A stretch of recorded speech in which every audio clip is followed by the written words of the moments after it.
16절부터 17절까지 말씀입니다. 내가 복음을 부끄러워하지 아니하노니 이 복음은 모든 믿는 자에게 구원을 주시는 하나님의 능력이 됨이라. 먼저는 유대인에게요 그리고 헬라인에게로다. 복음에는 하나님의 의가 나타나서 믿음으로 믿음에 이르게 하나니 기록된 바 오직 의인은 믿음으로 말미암아 살리라 함과 같으니라. 아멘. 하나님 말씀입니다. 사람에게 얼마나 많은 땅이 필요한가라는 레오 톨스토이의 단편 소설이 있습니다. 스토리를 많이들 기억하실 거예요. 인간의 끝없는 욕망을 보여주는 그런 글인데요.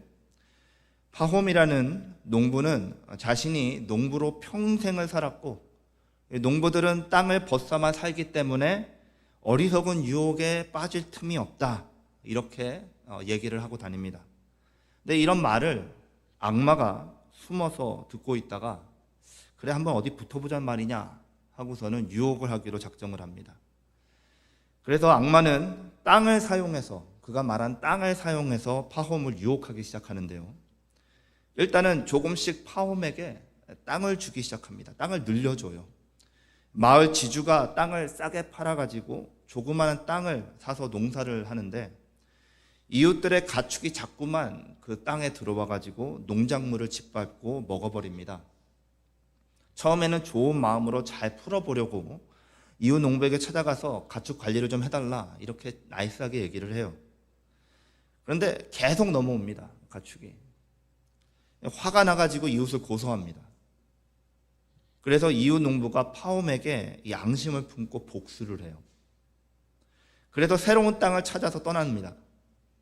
한 농부가 파산을 하는데 파산을 하는 바람에 아주 넓은 땅을 1,500 루블에 판다 이렇게 광고가 났어요. 그래가지고 가서 살려고 갑니다. 그런데 가는 동안 조금 더 멀리 떨어진 넓은 땅을, 더 넓은 땅을 1,000 루블에 판다, 살 수 있다라는 상인의 말을 듣게 됩니다. 그래서 가보니까는 소식을 들은 대로 원주민들이 땅을 팔고 있는데 땅값이 하루에 1,000 루블, 하루에 1,000 루블이라고 얘기를 해요. 처음에는 이해가 안 가가지고 하루에 1,000 루블 그게 무슨 말이냐 이렇게 물었더니 땅은 충분하니까 1,000 루블을 내고 하루에 요이 땅에서 시작을 해가지고 갔다가 오는 만큼 그 땅을 준다라는 거죠. 러시아니까 가능한 말이죠. 한국은 뭐 하루만 걸어갔다 오면은 다른 도시 나오고 다른 도 나오고 그럴 수도 있는데, 어쨌든 다음날 아침에 일찍 1,000 루블을 내고 깃발을 들고 걷기 시작합니다. 이제 깃발을 꽂아야지 여기까지 왔다라는 증거가 되니까는 쉬지 않고 걷습니다. 물도 마시지 않고 걷습니다. 밥도 안 먹고 걷습니다. 쉬지 않고 걸어요. 그만 이만큼 하고 돌아가야지 이렇게 생각하다가도 조금만 더 고생하면 이게 다 내 땅이 되는데 라는 생각에 계속 걸어갑니다. 결국엔 돌아가야지 그 땅을 얻을 수 있는데 해가 넘어가기 전에. 그래서 너무 많이 와버렸어요. 그래가지고 뛰기 시작합니다. 이거 큰일 났네. 정신없이 뜁니다. 마라톤 하듯이 뜁니다. 쉬지 않고 물도 안 마시고 밥도 안 먹은 상태에서 하루 종일 걸어서 피곤한 상태에 뛰기 시작한 거예요. 결국에 해가 지기 전에 다시 돌아왔습니다. 다시 돌아와서 파홈은 그 자리에서 지쳐서 쓰러집니다. 그리고 쓰러진 그 상태로 지쳐서 죽습니다. 결국 파홈에게 필요했던 땅의 크기는 딱 2m 정도? 자기가 묻힌 무덤 정도였어요.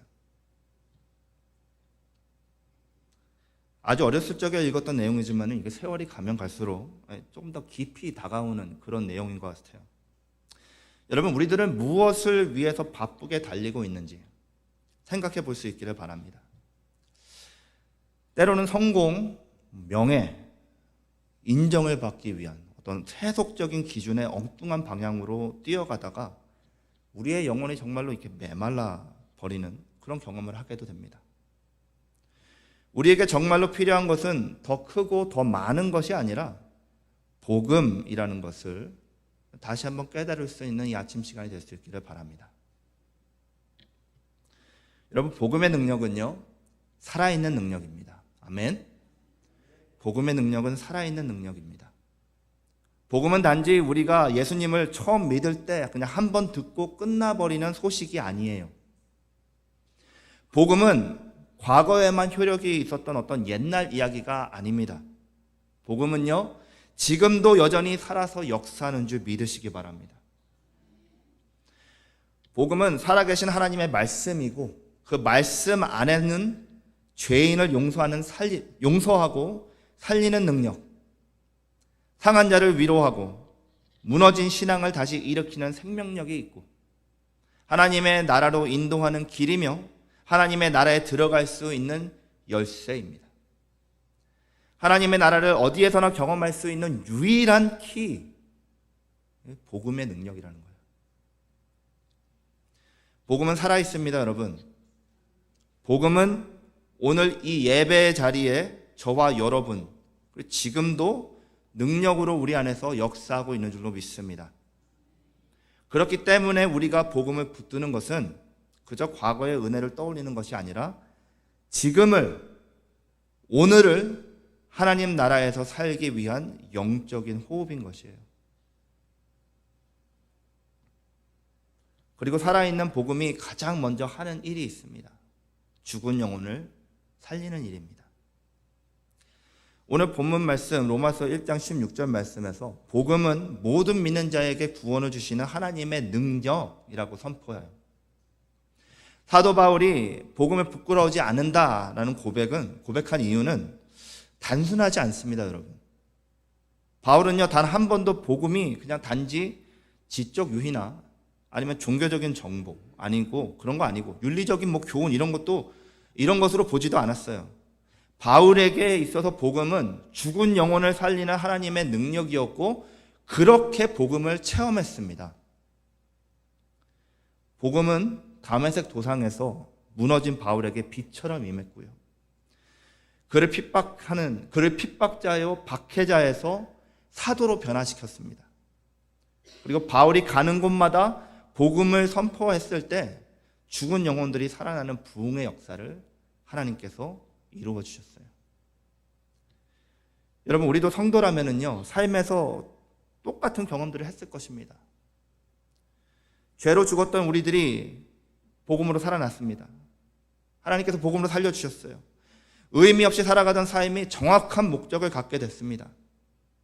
하나님과의 끊어진 관계를 회복시키셔서 어딘가 망가지고 비어져 있는 것 같은 삶을 온전하고 충만하게 회복시키시는 하나님의 능력으로 우리 모두가 복음을 경험했을 것입니다. 에베소서 2장 1절 말씀 띄워주시면요, 이렇게 선포합니다. 그는 허물과 죄로 죽었던 너희를 살리셨도다.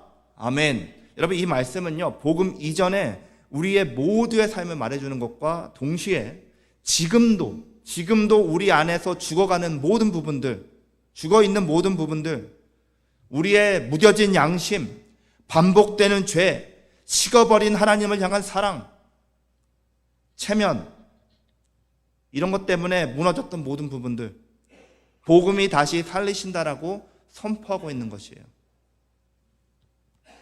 복음은 죄인을 그냥 용서하는 것으로 끝나는 것이 아니라 그 영혼을 다시 뛰게 만든다는 것을 기억하시기 바랍니다. 다음으로 복음은 우리를 기다리시는 하나님의 사랑입니다. 우리의 죽은 영혼이 다시 살아난 이유는요, 하나님이 우리를 기다리셨기 때문이에요. 사랑하셨기 때문입니다. 복음은 죽은 영혼을 살리는 하나님의 능력이라고 말씀을 드렸어요. 근데 그 능력을 발휘하는 이유가 있죠. 여러분, 하나님께서 능력이 있기 때문에 그냥 하시는 것이 아니에요. 여러분, 간 이식을 받아야 하는 환자가 있다라고 보세요. 그런데 다행히 그 환자의 딸이 이식이 적합합니다. 그런데 적합하니까는 그냥 해주나요? 맞아. 그래, 맞아? 그럼 하자. 이런 식으로 간 이식을 하나요? 아니죠. 사랑하는 아빠니까 해주는 거 아니겠어요? 하다못해 모르는 사람에게 이식을 한다라고 해도 어떤 인류애 같은 것이라도 있어야지 할 수 있는 것입니다. 그냥 할 수 있으니까 하는 것이 아니에요. 삶은 싫은 사람 있고 원수이면은 할 수 있어도 안 해줄 수도 있는 것입니다. 그렇죠? 근데 하나님도 능력이 있으셔서 그냥 그 능력이 되셔서 복음으로 구원하시는 것이 아니라 사랑하시기 때문에, 우리를 정말로 사랑하시기 때문에 그 복음의 능력으로 역사하시는 것입니다. 그러니까 복음의 능력은요, 죄인을 용서하시는 능력만이 아니라 죄인을 끝까지 기다리시고 품으시는 하나님의 사랑의 완성입니다. 누가복음 15장 말씀 보시면은 세 가지 비유가 나옵니다. 세 가지 비유가 나오는데, 잃어버린 양, 잃어버린 동전, 그리고 탕자. 모두 잃었던 것을 다시 찾는 그 기쁨에 관한 비유입니다. 특히 탕자의 비유는요, 잃어버린 사물이나 아니면 가축 이런 것들이 아니라 아들이잖아요. 그래가지고 어떻게 보면 우리들 마음에 더 깊이 와닿는 그런 비유예요. 탕자는 아버지의 마음에 못을 박았습니다. 아버지 마음에 못을 받고 다시는 보지 않겠다는 마음으로 떠나버렸어요. 그래 놓고는 잘 살지도 못해요. 아버지 것 다 가져가서 허랑방탕하게 살다가 탕진해버립니다. 그리고 돼지 우리 속에 들어가가지고 돼지랑 같이 살면서 돼지가 먹는 음식 돼지랑 싸우면서 그거 하나라도 더 먹으려고 그러고 살고 있어요.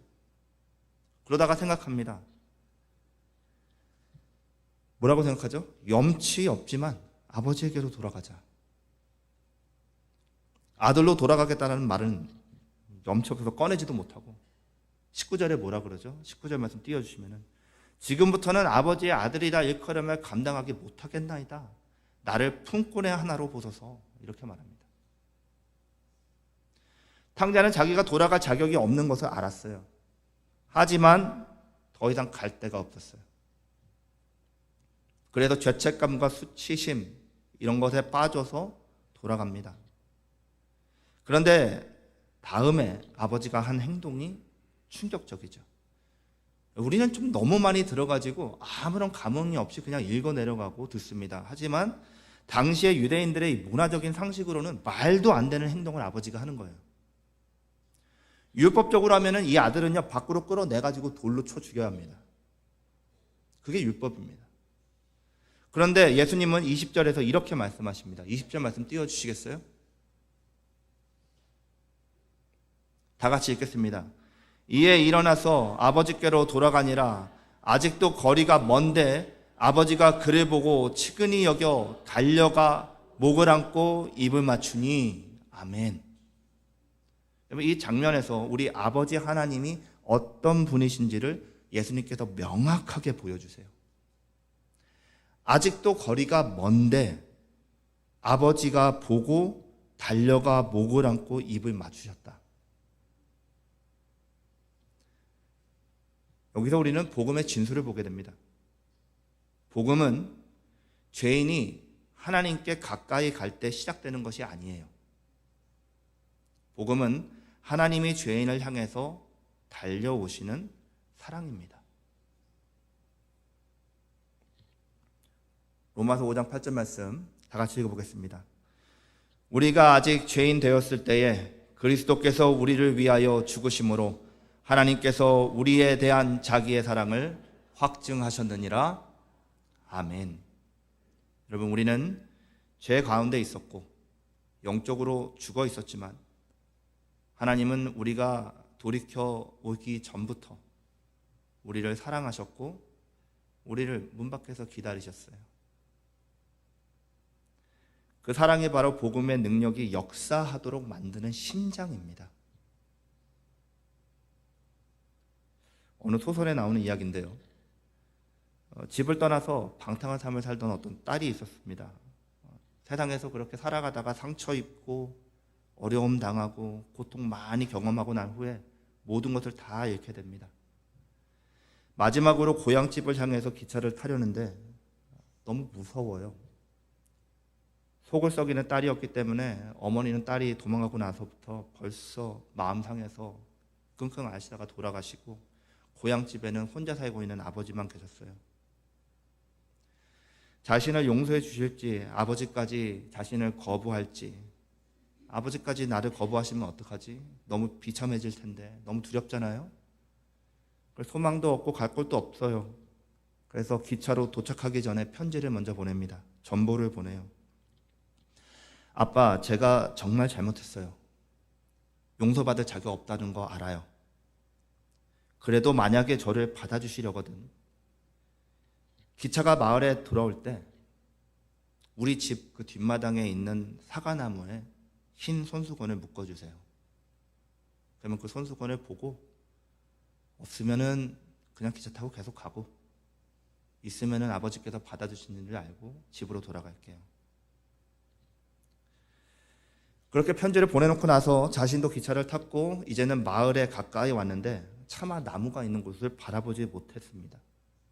그래서 창문을 등지고 앉아서 그 옆에 앉은 한 노인에게 저기 보면은 나무가 하나 있을 텐데 그 나무에 하얀 손수건이 걸려 있는지 묶여 있는지 좀 봐주세요. 그랬어요. 노인이 딸에게 이렇게 얘기합니다. 아가씨, 손수건은 안 보이는데 나무 전체가 다 하얀 천으로 덮여 있네. 여러분, 그 집은요, 집 나간 딸을 간절히 기다리는 아버지가 계시는 사랑의 집인 거죠. 그리고 그 사랑은 죄책감에 눌려있는 딸을 다시 살리는 복음의 능력이 되었습니다. 우리 하늘에 계신 하나님 아버지도 이와 같으세요. 우리가 자격을 갖추었기 때문이 아니라 우리를 사랑하셨기에 아들을 보내주셨습니다. 요한일서 4장 10절 말씀 다 같이 읽어보겠습니다. 사랑은 여기 있으니 우리가 하나님을 사랑한 것이 아니요 하나님이 우리를 사랑하사 우리의 죄를 위하여 화목제물로 그 아들을 보내셨음이니라. 아멘. 우리가 죽은 영혼에서 다시 살아나게 된 것은 하나님의 사랑이 우리를 기다리고 있었기 때문입니다. 여러분, 우리는 그 사랑을 복음으로 듣고 이제는 그 품으로 돌아온 사람들입니다. 그 사랑에 매여서 하루하루를 살아가는 우리 사랑하는 성도님들 될 수 있기를 바랍니다. 다음으로 여러분, 복음은요 신앙의 감격을 회복하는 은혜입니다. 탕자의 비유를 계속 보시면은요 그가 아버지 집으로 돌아갔을 때 아버지에게 잔소리를 들었다라는 내용이 없습니다. 너 그럴 줄 알았다. 너 이렇게 된다고 했지? 이렇게 하지 않으셨어요. 아버지께서 그를 받아주는 조건도 내밀지 않았습니다. 너 이제 받아줄 테니까는 이제부터 마구간은 네가 청소해 매일, 이렇게 하지도 않으셨어요. 누가복음 15장 23절 말씀 보시면은 살찐 송아지를 끌어다가 잡으라, 우리가 먹고 즐기자. 이것이 아버지의 말입니다. 아버지의 반응이에요. 아버지의 이런 반응의 이유가 무엇인지 알아야 하는데요. 24절 말씀에 나와 있습니다. 이 내 아들은 죽었다가 다시 살아났으며 내가 잃었다가 다시 얻었노라 하니 그들이 즐거워하더라. 아멘. 이것이 바로 복음입니다.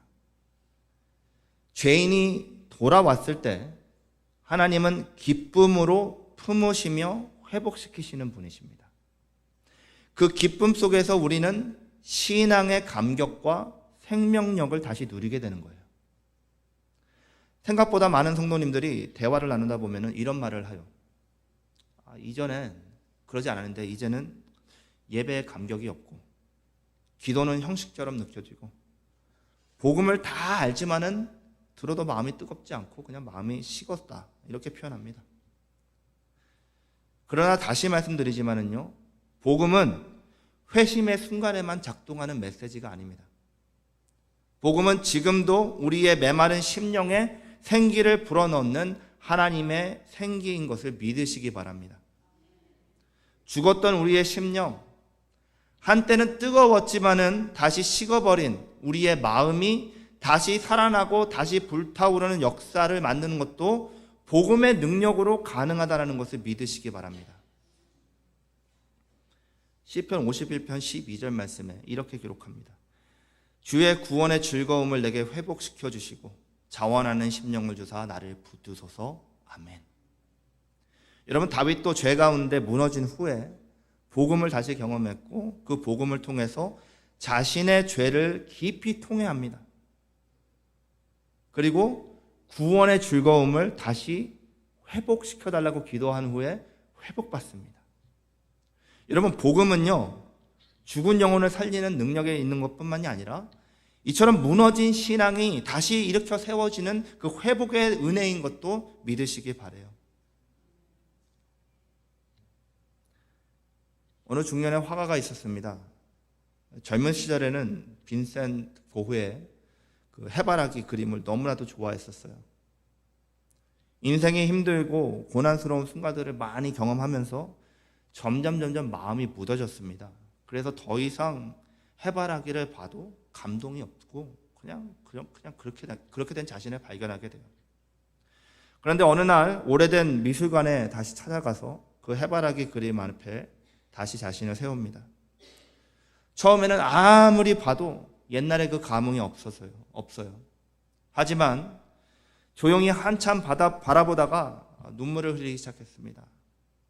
나중에 그 화가가 해바라기는 여전히 태양을 바라보고 있었는데 문제는 내 고개가 돌려졌던 것이다 라고 고백합니다.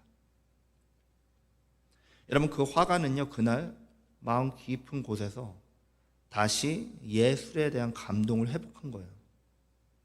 여러분, 십자가 앞에 우리가 서 있을 때 십자가를 아무리 바라봐도 저 십자가가 나하고 무슨 관계인가, 옛날엔 이렇지 않았는데 라는 생각을 한다면 오래 바라보시기 바랍니다. 마음의 감동과 감화가 다시 살아나기 위해서 복음 앞에 다시 자신을 세우고 복음에 붙을 수 있는 여러분들 되시기 바랍니다. 하나님은 여전히 동일하신 사랑과 은혜로 생명의 태양과 같이 우리를 비추고 계십니다. 문제는 우리가 지쳤고 우리가 고개를 돌렸기 때문에 감동과 감격이 없어진 거예요. 잃어버린 겁니다. 하지만 우리가 복음 앞에 다시 설 때 신앙의 감격과 생명력 있는 열정이 다시 살아날 것입니다. 요한계시록 2장 4절부터 5절까지 말씀, 다 아시는 말씀이죠. 너를 책망할 것이 있나니 너의 처음 사랑을 버렸느니라. 그러므로 어디서 떨어졌는지를 생각하고 회개하여 처음 행위를 가지라. 아멘. 여러분, 여기서 자세히 보시기 바랍니다. 주님은 우리에게 처음 사랑을 잃은 것이 아니라 버렸다라고 말씀하세요. 우리는 잃어버렸다라고 생각하고 어디서 잃어버렸지 하고 두리번대지만 우리가 버린 겁니다. 복음은 우리가 어디에서 그것을 떨어뜨렸는지를 비추는 거울이고요, 다시 주님의 품으로 가는 회복의 길인 것을 믿으시기 바랍니다. 이제 말씀이 끝나면 우리가 함께 성찬을 받을 것입니다. 여러분, 이 성찬은 그냥 가끔 드리는 의식이 아니에요. 죽은 자를 살리시고 떠난 자를 품으시며 식어진 심령의 감격을 다시 부으시는 복음의 실제적인 은혜인 것을 깨달으시기 바랍니다. 성찬은 예수님의 피와 살을 기억하는 자리이고요, 복음 안에 있는 생명의 능력을 다시 공급받는 시간입니다. 오늘 우리가 성찬을 받을 수 있는 이유는요, 딱 한 가지입니다. 우리를 사랑하신 하나님의 복음이 지금도 살아있고 우리를 회복시키시기 위해 기다리고 계시기 때문입니다. 그 은혜 안으로 담대히 나아갈 수 있는 우리 모두가 될 수 있기를 바랍니다. 그리고 신앙의 감격과 생명력 있는 믿음을 다시 누리면서 살아가는 성도님들 될 수 있기를 예수님의 이름으로 축원드립니다. 함께 기도하시겠습니다. 사랑과 은혜가 풍성하신 하나님 아버지, 오늘 저희를 다시 복음 앞에 세워주시니 진심으로 감사드립니다. 주님, 복음은 죽은 영혼을 살리시는 하나님의 능력이고 우리를 기다리시는 하나님의 사랑이며 식어버린 심령의 감격을 회복시키시는 은혜임을 깨닫게 하여 주시니 감사드립니다. 하나님, 혹시 우리가 복음에서 멀어졌다면, 그래서 그 감격을 잃어버리고 형식 속에만 머물러 있었다면 이 시간 우리의 마음을 다시 열어주시고 주님 앞에 정직하게 나아가게 하여 주시옵소서. 주님, 이제 우리가 함께 성찬의 자리로 나아가려고 합니다.